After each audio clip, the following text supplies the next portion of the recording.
Top 5 detox drinks అనుకుంటారు. Detox అంటే ఏదో మన రక్తం అంతా వడగట్టేసి హార్ట్ కిడ్నీని కడిగేస్తుంది అనుకుంటారు.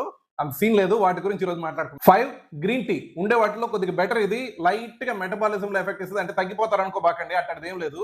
4 కూరగాయలు తీసి నీళ్ళలో వేసేస్తారు. నీకు కానీ రుచి నచ్చితే వాటర్ తాగుతున్నావు కాబట్టి తాగండి, అంతేగాని అద్భుతాలు జరగవు. కానీ కూరగాయలు సరిగ్గా కడకపోతే దాంట్లో ఉండే పెస్టిసైడ్స్ అని తాగుతుంటారు లాస్ట్ కి. 3 ఆపిల్ సైడర్ వెనిగర్. దాన్ని తాగాల్సింది ఎప్పుడంటే అన్నం తినిన తర్వాత ఏమైనా ఒక స్పూను నీళ్ళలో కలుపుకొని తాగితే లైట్ గా కొద్దిగా షుగర్ స్పైక్ తగ్గుతుంది, అంతకు మించి ఇంకేం లేదు. 2 పొద్దున్న లేసి నిమ్మకాయ పిండుకొని గ్లాస్ ని గోరువెచ్చటి నీళ్ళలో తేనె పోసుకొని తాగేస్తుంటారు. తేనె చక్కెరతో సమానం, నిమ్మకాయ ఒక యాసిడ్ తో సమానం. ఇవి 2 పొద్దున్న లేసి కడుపులోకి పోతాయట. గోరువెచ్చని నీళ్ళు తాగండి చాలు. నెంబర్ 1 అయింది అలోవెరా జ్యూస్. అలోవెరా జ్యూస్ కొద్దిగా లాక్సేటివ్, అంటే కాన్స్టిపేషన్ కొద్దిగా తగ్గిస్తుంది. ఇష్టం వచ్చినట్టు తాగారంటే మోషన్స్ అవుతాయి, అంతకు మించి దానివల్ల ఉపయోగం లేదు. అలోవెరా తీసి మొహానికి పూసుకుంటే మంచిది. మరి ఇంకా డిటాక్స్ ఏం చేస్తుంది మన బాడీని నెక్స్ట్ వీడియోలో చెప్తా. ఫాలో అవుతూ ఉండండి. Thank you.